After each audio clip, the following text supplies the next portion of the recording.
درنو هیوادوالو طبي مراجع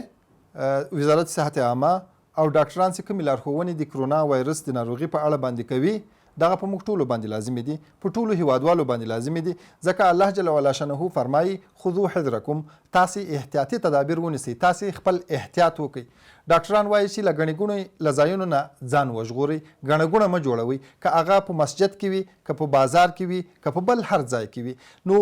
د علماو عالي کمیسیون هم فتوا ورکړې ده که تاسې ولاړ نسئ مسجد ته، هغه عبادت او هغه لمونځ مو په کور کې وکړئ، هغه هم الله جل وعلا شانه تاسو ته ثواب در رسوي. نو علماو فتوا ده تاسو د علماو په خلو باندې مسجد ته تللی یاست، بیرته له مساجدو نه تر هغه وخته پورې راوګرځئ تر څو پورې چې دغه ناروغۍ له منځه تلل حتمي سي. تاسې وینئ هغه د عبادت هغه لوی ځایونه حرمین شریفین دا بند دي، حج به د سږ کال لپاره تعطیل کیږي که دغه مرض همدغسې دوامداره سي. نو چې هغه مساجد چې